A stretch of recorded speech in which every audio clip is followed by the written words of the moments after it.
Waheshimiwa mliohudhuria kwenye hafla hii muhimu sana ya dua, Assalamu alaikum. Ndugu zangu, mkutano wetu wa leo ni mkutano muhimu wa dua kwa sababu tunakusudia kumuomba Mwenyezi Mungu na tunamuomba jambo kubwa la amani. Hili ni jambo kubwa sana. Moja katika mambo ya kuzingatiwa ni kwamba kuna kuomba dua na kuna kupokelewa dua. Hivi ni vitu viwili tofauti, lakini maksudi yetu yawe ni kupokelewa dua. Lakini dua ili ipokelewe kuna masharti yake. Masharti ni kwamba ikiwa tunaomba amani, yale matendo yetu yadhihirishe kwamba tunaomba amani kweli. Kwa hivyo kabla ya kuomba dua ni kwamba ni muhimu tujiangalie tunavyoishi. Yale matendo yetu tunayofanya yatapelekea kuwepo kwa amani, au yale matendo yetu yanapelekea kuhatarisha amani iliyokuwepo. Nilipenda haya mambo mawili yazingatiwe. Kwa hakika ndugu zangu, kuna umuhimu mkubwa sana wa kuangalia hali ilivyo kwenye jamii yetu. Kwenye jamii yetu huko mtaani, hali sio nzuri sana katika swala la amani. Katika mambo mengi tunakubaliana, lakini hatutekelezi vile ambavyo tunapokubaliana. Na matokeo yake hiyo inapelekea kuhatarisha amani. Kwa mfano sasa hivi katika maeneo ambayo kwa hapa kwetu Tanzania amekuwa yanahatarisha amani ni kwenye swala zima la namna tunavyoweza kupata uongozi wa kitaifa. Tumeona kila inapofika wakati wa chaguzi za viongozi, uchaguzi wa wabunge, uchaguzi wa madiwani, uchaguzi wa rais, yanatokea maafa makubwa sana.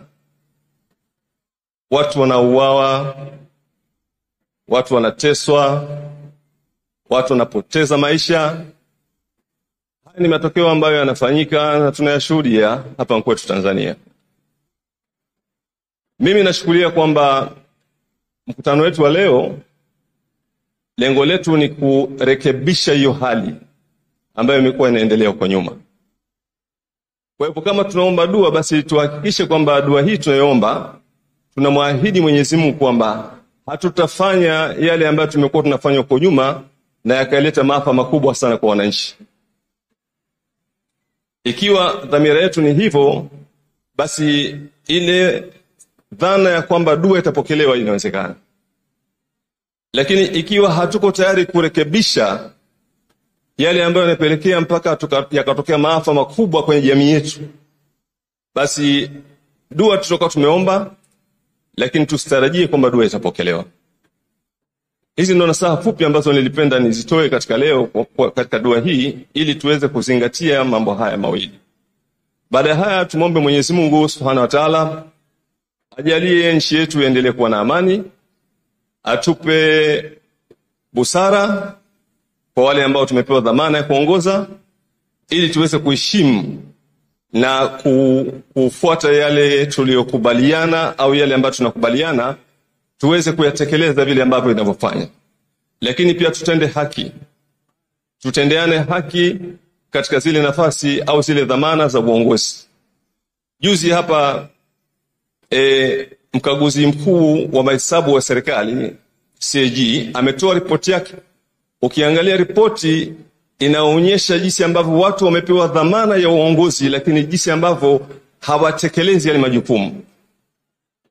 Ripoti inaonyesha kuna ufisadi mkubwa sana, tena kwenye mambo muhimu sana kama afya, maji, umeme na kadhalika.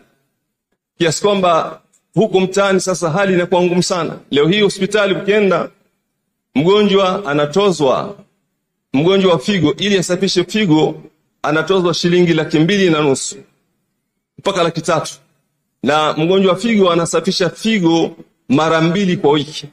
Mtu maskini anatakiwa alipe 600,000 kwa ajili ya kusafishwa figo hospitali. Lakini hii inatokana na ufisadi, kwamba wananchi wanatekeleza wajibu wao, wanatoa fedha, kodi, watu wanapewa dhamana, halafu wale watu wanakiuka ile dhamana. Katika mazingira kama haya, amani haiwezi kuwepo. Amani ni kuwepo pale watu wanapokuwa waadilifu, viongozi wanapotekeleza ule wajibu wao, pale wanapokabidhiwa ule wajibu wao. Niwashukuru ndugu zangu kwa kuandaa dua kubwa kama hii, na niseme kwamba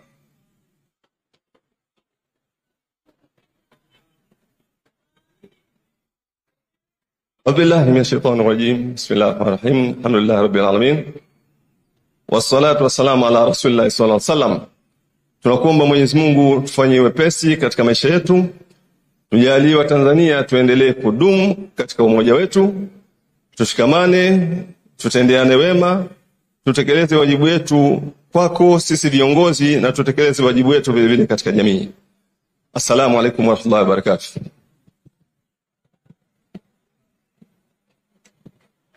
Asante, naomba